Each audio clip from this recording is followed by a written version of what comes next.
आज आपण पाहणार आहोत अगदी सोप्या पद्धतीने तयार होणारी आणि एकदम कुरकुरीत खुसखुशीत अळूवडी. नेहमी अळूवडी बनवताना पानाचा रोल करावा लागतो आणि कधी कधी तळताना रोल सुटतो. वडी तुटते किंवा तेलकट होते. पण आजची ही एकदम सोपी पद्धत आहे. ना पानाचा रोल करायचा, न वडी सुटायची टेन्शन. अगदी कमी त्रासात छान घट्ट, कुरकुरीत आणि चविष्ट अळूवडी तयार होते. ही पद्धत तुम्ही याआधी करून पाहिली नसेल तर एकदा नक्कीच करून बघा. चला तर मग अळूवडी बनवायला सुरुवात करूया.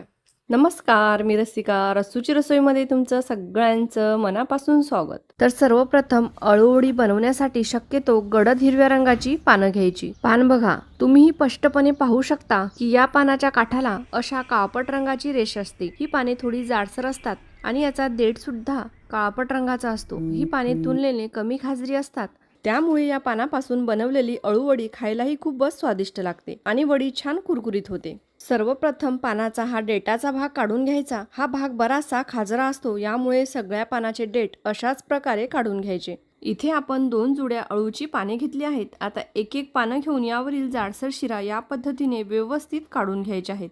शिरा काढल्यामुळे पाने मऊ होतात आणि पुढे चिरताना तसेच अळूवडी बनवताना सोपे जाते.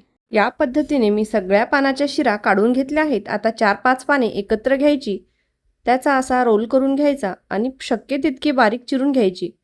पाने जितकी बारीक चिराल तितकी अळूवडी खायला छान आणि कुरकुरीत लागते.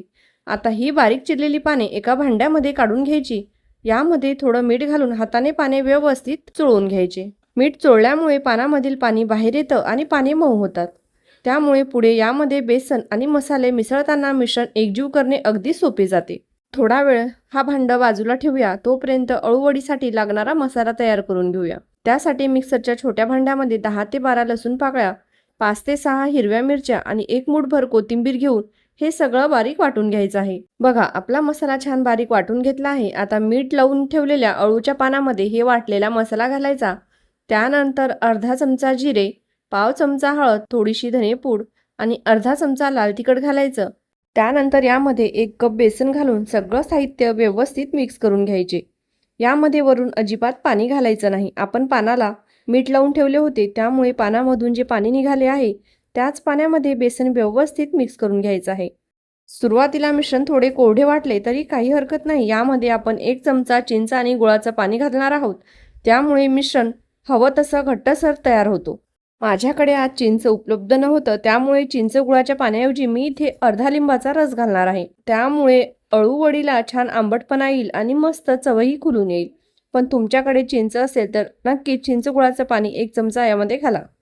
आता किचनमधलं एक खोलगट भांडं घ्यायचं आहे. भांड्याला सर्व बाजूनी तेल लावून घ्यायचं. त्यामुळे वाफवल्यानंतर अळूवडी मिश्रण भांड्याला चिटकणार नाही आणि वड्या सहज काढता येतील. आता तयार केलेलं मिश्रण या भांड्यामध्ये काढून घ्यायचं आहे आणि हाताला थोडंसं पाणी किंवा तेल लावून हे मिश्रण व्यवस्थित थापून घ्यायचं. मिश्रण सगळीकडे एकसारखं जाडीचं राहील याची काळजी घ्यायची.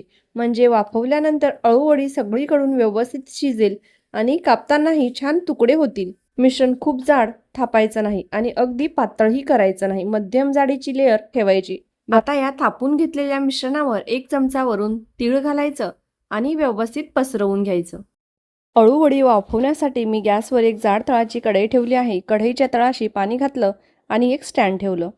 त्या स्टँडवर हा भांडं ठेवायचं आणि भांड्यावर एक झाकण ठेवून घ्यायचं. त्यानंतर वरून कढईवर सुद्धा एक झाकण ठेवायचं. यामुळे वाफेमुळे तयार होणारं पाण्याचं थेंब थेट वडीच्या भांड्यामध्ये पडणार नाही आणि हे 10 ते 12 मिनटं मध्यम आचेवर वाफवून घ्यायचं. वडी मी साधारण 12 मिनिटे वाफवून घेतल्यानंतर बाहेर काढून घेतली आणि पूर्णपणे गार करून घेतली आहे.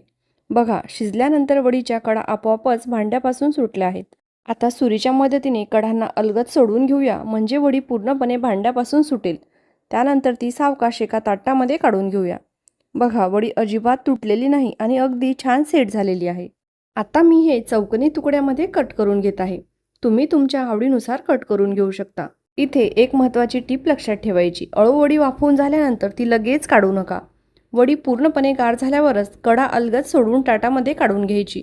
त्यामुळे वडी तुटणार नाही आणि अगदी छान व्यवस्थित निघेल. बघा, आपल्या अळूवड्या किती सुंदर आणि छान सेट झाल्या आहेत. आता तुम्ही या वड्या तुमच्या आवडीनुसार शॅलो फ्राय किंवा डीप फ्राय करू शकता. इथे मी वड्या डीप फ्राय करून घेत आहे. त्यासाठी गॅसवर एक छोटीशी कढई ठेवली. त्यामध्ये तेल गरम करून घेतलं. तेल व्यवस्थित गरम झाल्यानंतर एका वेळी कढईमध्ये जेवढ्या वड्या मावतील तेवढ्या वड्या अलगद तेलामध्ये सोडायच्या आणि दोन्ही बाजूनी छान कुरकुरीत होईपर्यंत तळून घ्यायच्या. याच पद्धतीने मी सगळ्या वड्या छान कुरकुरीत होईपर्यंत तळून घेतल्या आहेत. तुम्ही बघू शकता अळूवडी किती सुंदर तयार झाली आहे. अगदी एकसारख्या आकाराच्या आणि छान सोनेरी रंगाच्या झाल्या आहेत. बाहेरून एकदम कुरकुरीत आणि आतून खुसखुशीत आणि चवीला तर अप्रतिमच झाल्या आहेत. बऱ्याचदा आपण अळूवडीचा रोल करून वडी तयार करतो, पण तळताना तो रोल सुटतो आणि वडी तेलकटही होते. त्यामुळे तुम्ही ही सोपी पद्धत नक्कीच वापरून बघा. यामध्ये वडी सुटायची अजिबात टेन्शन नाही आणि योग्य तापमानाच्या तेलात तळल्यामुळे वड्याही जास्त तेलकट होत नाहीत. अगदी कमी त्रासात छान कुरकुरीत आणि चविष्ट अळूवडी तयार होतात. तर तुम्हाला अळूवडीची ही साधी सोपी पद्धत कशी वाटली ते कमेंट करून नक्कीच कळवा. रेसिपी आवडली असेल तर व्हिडिओला एक लाईक करा आणि हा व्हिडिओ तुमच्या मित्रमैत्रिणींना आणि नातेवाईकांसोबत नक्कीच शेअर करा. अशा साध्या सोप्या आणि चविष्ट रेसिपी पाहण्यासाठी माझ्या चॅनलला सबस्क्राईब करा आणि बाजूला असलेल्या बेल आयकॉनलाही प्रेस करा, म्हणजे माझ्या नवीन व्हिडिओचे अपडेट्स तुम्हाला नोटिफिकेशनद्वारे मिळतील. पुन्हा भेटूया अशाच एका नवीन आणि सोप्या रेसिपीसोबत. तोपर्यंत धन्यवाद.